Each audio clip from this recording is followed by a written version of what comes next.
During the Game Awards, the next Total War game was announced, and it's going to be Warhammer 40,000. It has an insane trailer, and I'm going to let it play out for those who haven't seen it yet, and I will also go over the info we got from the Steam page about the game and its factions. In the grim darkness of the far future, every soul's survival hangs by a thread.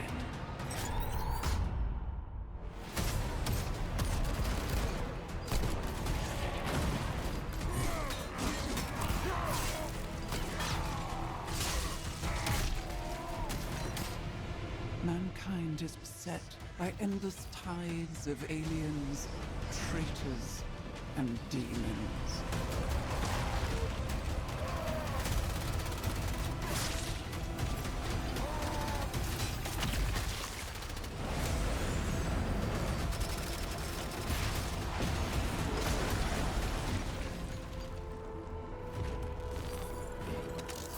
Across countless worlds, battles rage.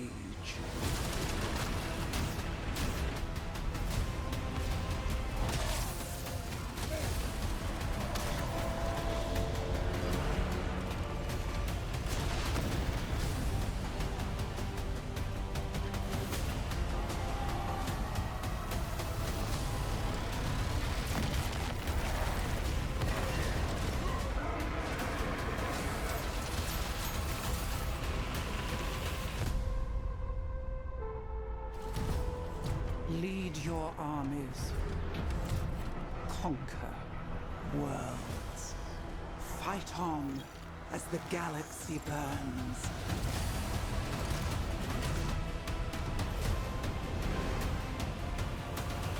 For there is no peace amongst the stars. There is only war.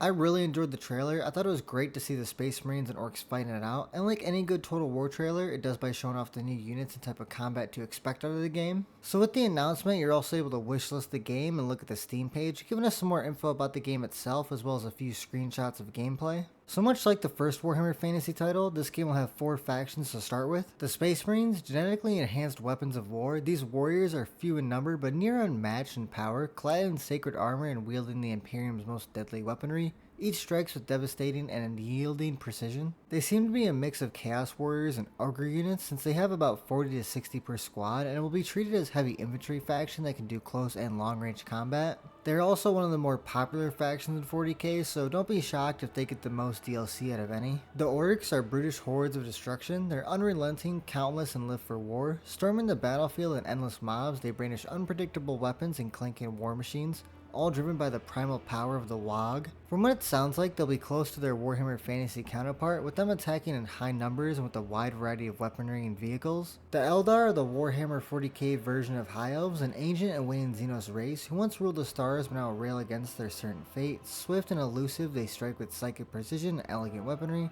exploiting a weakness before vanishing into the shadows. So most likely they'll be similar to the Space Marines with the number of troops they'll have, but much higher damage, speed, as well as special types of weapons, but overall they'll have much less health and defense when you compare them to other factions.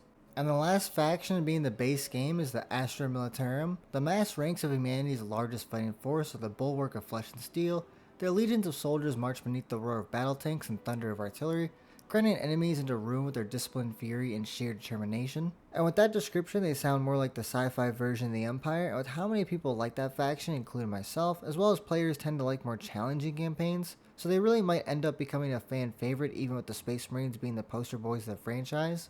And just like other Total War games, most likely we'll see many DLC factions added over time, as well as this game most likely will be a trilogy, so don't worry if your favorite faction isn't in the game just yet. This next section goes in how deep the customization is. Customize your war machine, step in a battle with the renowned sub-factions and warlords from Warhammer 40k universe, or forge your own custom army with unparalleled set of customization options that bring tabletop freedom to life. That's nice to hear that there'll be sub-factions and warlords that you can choose, so if you have a favorite character or faction, you can play them very freely. You're able to personalize your army, name your warband, choose its sacred colors, and emblazon its regiments with an array of banners that strike fear into the hearts of enemies. So it's great for anyone who likes to really customize their own forces, and it stays true to the tabletop since many of the minis you have to paint yourself. Modify your warriors, tailor your faction's combat philosophy for both campaign and battle, arming them with your own unique fusion of devastating tactical abilities, signature traits, and arcane war gear. So on top of already being able to customize your faction's look, you can also change how they fight and how their campaign is going to be played, as well as war gear.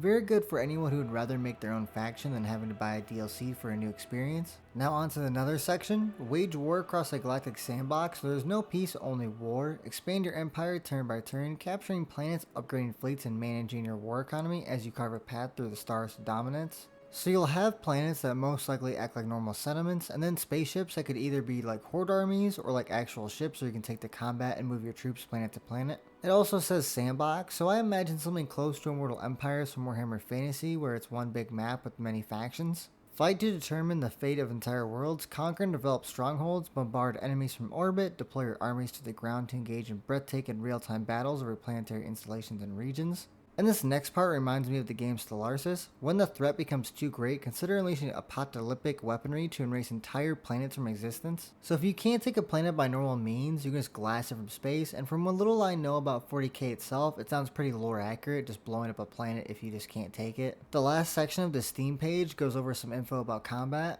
Command vast armies of battle-hardened warriors and brutal tactical engagements across war-torn worlds featuring distinct biomes, battlefield types, and dynamic destruction, as well as recruit from deadly arsenal of faction-specific units, including powerful veterans, elite combat squads, towering walkers, and immersive war machines. When going gets tough, call in reinforcements to reignite your war effort. So that second part makes me think of regiments of renown, or where you have special units that fit within a faction, as well as reinforcements that can be called when things grow dire in a battle, similar to a summon that you might be able to keep. Strategically deploy powerful abilities to dominate the flow of battle, from haphazard artillery bombardments to aerial strafing runs and laser-powered strikes. Every impact reshapes the terrain, creating new cover and fresh tactical opportunities. That definitely sounds interesting. It's something that they've talked about in the past when they showed off the new engine, where you can destroy buildings in the environment to gain the advantage or get some badly needed cover. We also got a look at some pre-alpha footage of the game, showing off combat in the galaxy map. It'll be similar to Stellaris as each planet will have their own lanes you have to use to get there,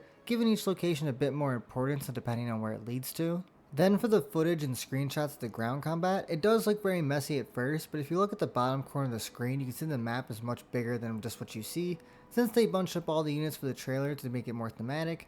So again, the maps and range weapons will matter a lot more than it looks, and the environment will play a big role too.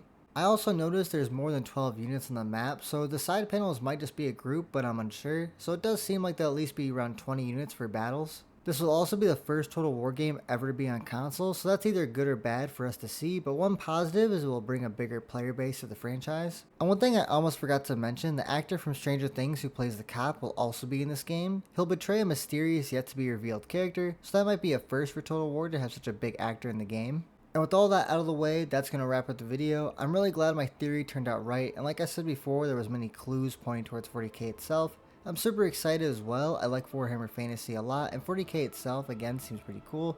We'll know a lot more information about the game on the 16th, so stay tuned on the channel for that. And again, feel free to drop some lore down below for us who don't know much about the game, and what units to expect now that we know the full roster of factions. Again, thank you so much for watching. Like and subscribe, it really does help out the channel, and I will see you guys next time.